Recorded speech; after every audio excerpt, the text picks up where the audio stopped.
Everyone thought the necklace was worthless until it connected her to a 27-year-old missing person case. Before we begin, make sure you subscribe to the channel and become part of our amazing YouTube family. Hit the like button, and don't forget to comment below where you're watching from and what time it is in your city right now. Alright, tonight's story starts with a dusty garage sale, a $2 necklace, and a knock on the door that changed one woman's life forever. Emma Carter almost drove past the garage sale without stopping. At first glance, it looked exactly like every other weekend sale scattered around the older neighborhoods outside the city. Folding tables, cardboard boxes, dust-covered lamps, old coffee mugs, used books nobody wanted anymore. Nothing special, nothing important. And honestly, Emma wasn't even shopping for fun. She was surviving. 6 months earlier, her divorce finalized, quietly inside a cold courtroom that smelled like old paper and cheap coffee. No screaming, no dramatic fight, just signatures, silence, and the strange feeling of watching 12 years of life collapse into legal documents stacked neatly across a wooden table. Afterward, Emma lost almost everything. Not only the marriage, the house too. Most of her savings disappeared paying legal fees and debt connected to her ex-husband's failed business decisions. Friends slowly stopped calling once choosing sides became uncomfortable. Even her confidence disappeared somewhere during the process. Now at 34 years old, Emma rented a tiny apartment above a laundromat on the far side of the city while rebuilding her life piece by piece. Every dollar mattered. Every purchase required calculation. Some nights, she stood in grocery store aisles mentally adding prices together before deciding whether buying coffee counted as irresponsible. Starting over sounded inspiring in movies. In real life, it mostly felt exhausting. That Saturday morning, Emma spent hours driving through neighborhoods, searching for secondhand furniture cheap enough to fit her budget. A used bookshelf, maybe kitchen chairs, anything decent she could afford. Cold autumn wind swept leaves across the streets, while weak gray sunlight filtered through clouds overhead. By noon, disappointment settled heavily inside her chest. Every decent item already sold. Everything remaining either broken, overpriced, or impossible to fit inside her small car. Then near the edge of an older neighborhood lined with aging houses and cracked sidewalks, Emma spotted the garage sale. A handwritten cardboard sign leaned crookedly near the road. Estate sale. She almost kept driving. But something about the quiet little house made her slow down. Maybe because it reminded her of places people forget. And lately, Emma understood forgotten things better than most. She parked near the curb and stepped out into the chilly air. The property looked worn but cared for. Overgrown hedges surrounded. A small blue house with peeling paint and narrow front steps. Folding tables filled the driveway covered with random belongings spread carefully across. Faded blankets. An elderly woman wearing a thick blue sweater sat quietly beside the garage sipping tea from a floral mug.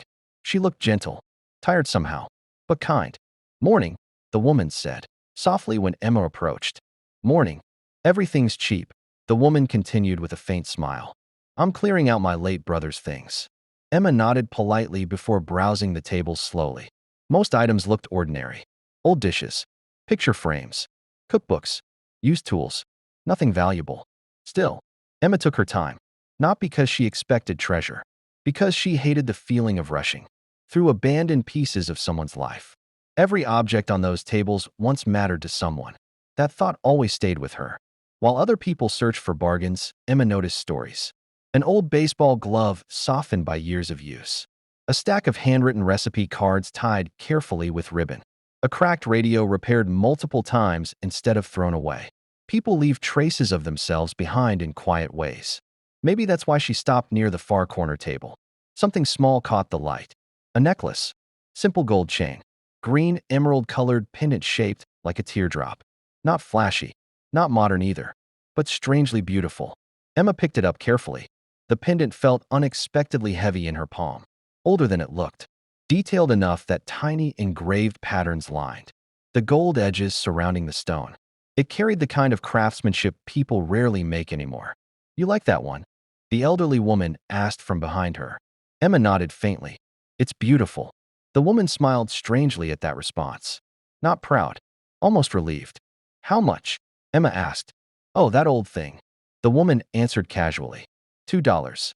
Emma hesitated immediately, not because $2 felt expensive, because technically, she shouldn't spend money on unnecessary things at all. She came looking for furniture, not jewelry, but something about the necklace pulled at her emotionally. Maybe because lately Emma felt invisible, broken, like life stripped away every beautiful part of her identity, until only survival remained. And holding the pendant somehow reminded her that beauty could still exist quietly inside forgotten places. So she handed the woman 2 wrinkled bills. The elderly woman accepted them slowly while studying Emma's face carefully. Then she said something strange. "Take good care of it." The sentence felt oddly serious for garage sale jewelry. Emma smiled politely anyway. "I will." As she turned to leave, the woman called out softly again. Most people overlook important things because they arrive covered in dust. Emma paused briefly. Something about those words lingered strangely inside her chest. But before Emma could respond, another customer approached the table loudly asking about tools. The moment passed. Emma slipped the necklace carefully into her coat pocket and drove away. That should have been the end of it. A random garage sale, a cheap necklace, nothing more. But over the next few days, strange things began happening. At first, small things. The necklace seemed unusually valuable whenever sunlight touched it. Not expensive exactly. Important. Coworkers noticed it immediately whenever Emma wore it. Vintage? One asked. Family heirloom? Another guessed. Emma always laughed awkwardly and explained. She bought it for $2 at a garage sale. Nobody believed her. Then Tuesday evening, while preparing dinner inside her tiny apartment, Emma noticed something odd about the pendant itself. The emerald stone shifted slightly beneath her fingers. Her pulse quickened. Carefully, she pressed against the edge again. Click. The stone opened. Hidden inside the pendant rested a tiny folded photograph. Emma stared in complete disbelief. The picture showed a glamorous young woman standing beside a black luxury car sometime decades earlier, and around her neck, the exact same necklace. On the back of the photo, faded handwriting read, "Always remember who you are." A chill moved through Emma immediately. This wasn't costume jewelry. It belonged to someone. Someone important enough to hide photographs inside custom lockets. She considered returning to the garage sale house the next day. But work exhausted her. Bills distracted her. Life continued moving. Until Thursday night. Just after midnight, Emma sat curled beneath a blanket on her couch, half watching television while rain tapped softly against the apartment windows. The necklace rested on the coffee table nearby. Then suddenly, bang, bang, bang. Someone pounded hard against her apartment door. Emma jumped violently. Her heartbeat accelerated instantly. Nobody visited this late, especially not loudly. The knocking came again. Sharp, urgent, serious enough to make fear crawl instantly into her stomach. Emma muted the television slowly while staring toward the door. Silence filled the apartment except for rain outside and her own breathing. Then a deep voice echoed through the hallway. "Police department." Emma froze completely. "Ma'am." The voice continued firmly. "We need to speak with you." Her eyes moved slowly toward the necklace resting on the table. And for the first time since buying it, Emma realized the beautiful forgotten pendant might carry far more than memories hidden inside it. Emma's heart pounded so hard she could barely hear the rain anymore. The apartment suddenly felt impossibly small around her. Tiny kitchen, secondhand couch, half-unpacked moving boxes stacked beside the wall. Everything looked fragile beneath the harsh fear spreading through her chest. The pounding on the door came again.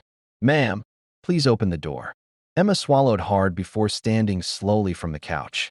Her legs felt weak. For one terrifying second, her mind spiraled wildly through possibilities. Had something happened to her parents? Was someone hurt? Had her ex-husband somehow caused trouble again? Then her eyes drifted toward the necklace resting on the coffee table. And instinctively, she knew. This was about the necklace. Carefully, Emma approached the apartment door and looked through the peephole. 2 police officers stood beneath the dim hallway light. One older with tired gray eyes. The other younger, serious, alert. Neither looked aggressive, but neither looked casual either. Emma unlocked the door slowly. "Yes." The older officer removed his badge slightly forward. "Emma Carter?" "Yes. We'd like to ask you a few questions regarding an item currently in your possession." Emma's stomach tightened instantly. "The necklace," she whispered. The officers exchanged a quick glance. Yes. Fear rushed through her body immediately. I bought it legally, Emma explained quickly. At a garage sale last Saturday. I didn't steal anything. We understand, the older officer said calmly. May we come inside? Emma stepped aside nervously while they entered the apartment. The younger officer scanned the room automatically while the older one remained focused on her. Everything suddenly felt embarrassingly exposed. Cheap furniture, bills stacked on the counter, laundry basket beside the sofa. Evidence of a life barely holding itself together. Emma crossed her arms unconsciously. I can get the necklace. The older officer nodded once. Please. Emma retrieved it carefully from the coffee table. The pendant looked strangely different now somehow. Heavier. More serious. No longer a lucky garage sale find. The younger officer studied it closely before pulling a photograph from his coat pocket. Is this the same necklace? Emma looked down. Same emerald pendant. Same gold chain. Only cleaner. More elegant. And hanging around the neck of the glamorous woman from the hidden photograph inside the locket. Yes, Emma answered quietly. The older officer exhaled slowly. Miss Carter, this necklace has been missing for 27 years. The room suddenly felt cold. What? The officers explained carefully. The necklace once belonged to Evelyn Langley, wife of wealthy businessman Victor Langley. 27 years earlier, Evelyn disappeared under mysterious circumstances after attending a charity gala downtown. Her car was discovered abandoned beside a wooded highway outside the city. Purse inside. Shoes inside. No sign of struggle. No body ever found. The case became one of the city's most famous unsolved disappearances. And according to old police reports, the emerald necklace vanished the same night. Emma stared speechlessly at the pendant in her hands. That's impossible. The younger officer leaned slightly forward. Where exactly did you buy this? Emma explained everything carefully. The garage sale. The elderly woman. The blue house near the old neighborhood. The late brother whose belongings were being sold. Every detail she could remember. The officers listened silently. But something about their expressions changed gradually while she spoke. Concern. Confusion. Then finally the older officer interrupted quietly. We already checked the address. Emma blinked. What? The property's abandoned. A chill moved instantly through her body. No, it's not, she answered quickly. I was there. I spoke with her. The younger officer shook his head slowly. Neighbors say nobody's lived there for years. Emma stared at him in complete disbelief. That's not possible. But deep down, fear already whispered otherwise. The older officer studied her carefully. We're not accusing you of anything, Ms. Carter. But if someone recently sold you this necklace, we need to locate them immediately. Emma nodded slowly, trying to process everything. Nothing made sense anymore. Not the necklace. Not the garage sale. Not the abandoned house. The officers eventually took the necklace temporarily for investigation. Before leaving, the older officer handed Emma his card. If you remember anything else, call me. Then they disappeared down the hallway, leaving Emma alone inside suffocating silence. She barely slept afterward. Every time she closed her eyes, she saw the elderly woman smiling gently across folding tables filled with forgotten belongings. Take good care of it. Most people overlook important things because they arrive covered in dust. By morning, Emma couldn't ignore the growing unease inside her chest anymore. She needed answers. So despite exhaustion and fear, she drove back to the neighborhood herself. Cold fog covered the streets while weak morning sunlight struggled through clouds overhead. The farther Emma drove, the quieter the city became. Eventually, she turned onto the same narrow street from Saturday, and her stomach dropped instantly, because the house looked completely different now. Not empty, abandoned, boarded windows, overgrown weeds climbing the porch rails, rotting leaves piled across the driveway. No folding tables, no signs of life, no evidence any garage sale happened there recently at all. Emma parked slowly near the curb while panic crawled up her spine. No, she whispered aloud. This wasn't possible. She remembered everything clearly. The blue sweater, the tea mug, the tables, the conversation, the necklace. Emma stepped cautiously onto the property. The front porch creaked beneath her feet. Dust covered the windows heavily enough to block visibility inside. A faded notice from the city hung crookedly beside the front door, warning about unsafe conditions and unpaid taxes. According to the date, The property had been abandoned nearly 4 years. Emma's breathing became shallow. Had she imagined everything somehow? No. Impossible. Then suddenly, she noticed something taped carefully beside the front door. A small white envelope. Clean. Recent. And written across the front in shaky handwriting. Emma Carter. Her blood ran cold instantly. Because somehow, whoever sold her the necklace knew she would come back. Emma stood frozen on the decaying front porch while cold wind rustled. Dead leaves around her feet. The abandoned house looked lifeless beneath the gray morning sky. Boarded windows. Peeling paint. Rotting porch steps. No signs anyone lived there for years. Yet taped beside the front door waited a perfectly clean, white envelope with her name written carefully across the front. Emma Carter. Her pulse hammered violently inside her chest. Because suddenly, everything felt impossible. Either someone was playing a cruel joke, or the elderly woman from the garage sale somehow knew Emma would return after the police visit. Neither explanation made sense. For several long seconds, Emma simply stared at the envelope without touching it. Every instinct warned her to leave immediately. Call the police. Walk away. Forget the necklace ever existed. But deep down, another feeling pushed harder than fear. Curiosity. Not reckless curiosity. Human curiosity. The same quiet instinct that made Emma stop at the garage sale in the first place. The same instinct that always made her notice overlooked things other people ignored. Slowly, she peeled the envelope from the door. Her hands trembled slightly while opening it. Inside rested a folded letter and a black and white photograph. The moment Emma saw the picture, her stomach tightened painfully.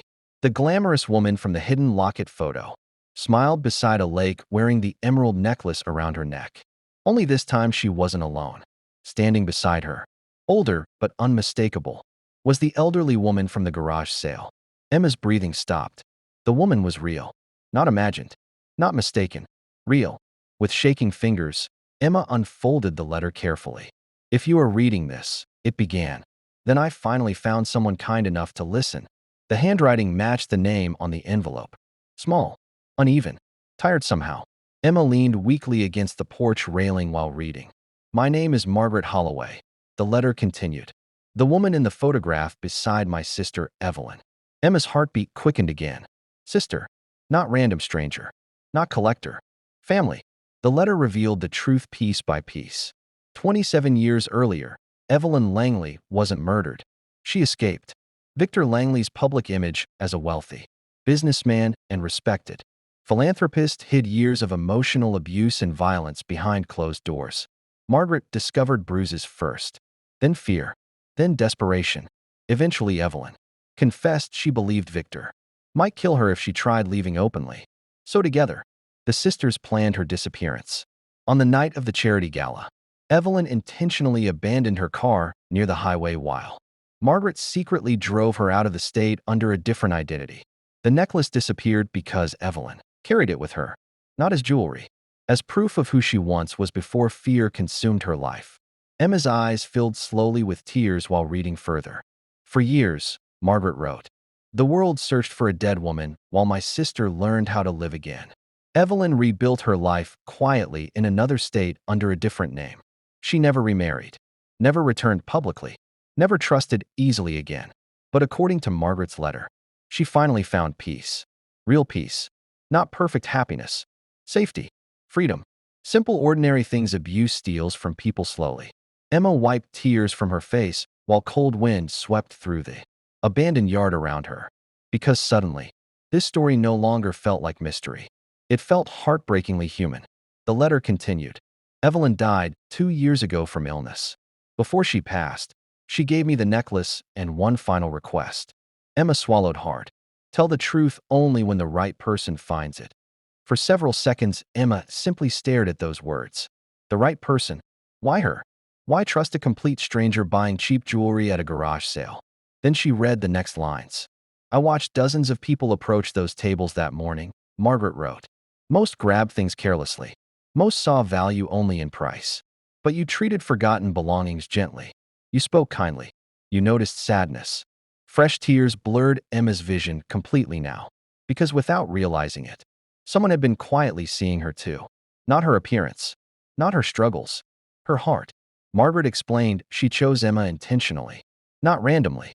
She recognized something familiar in her immediately.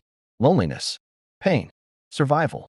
Some people recognize brokenness because they carry their own, the letter said. That sentence shattered something inside Emma emotionally. Because for months after the divorce, she secretly viewed herself as damaged, failed, discarded, like life moved forward for everyone else.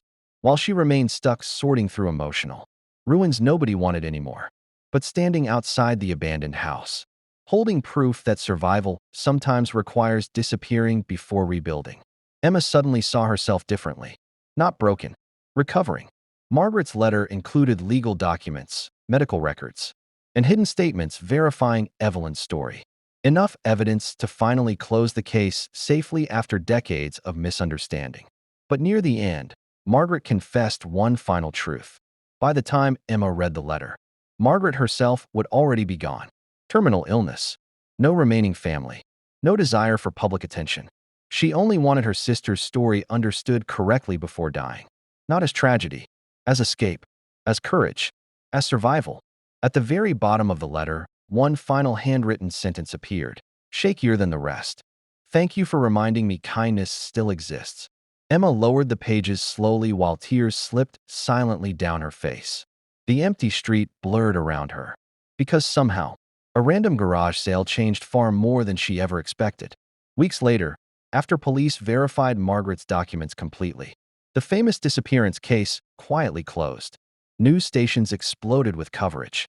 Victor Langley's carefully protected reputation collapsed publicly almost overnight once hidden evidence surfaced. Meanwhile, reporters repeatedly tried contacting Emma after discovering she helped uncover the truth behind one of the city's oldest mysteries. But strangely, the attention mattered less than the emotional shift happening quietly inside her. For the first time in years, Emma stopped seeing herself through the lens of failure.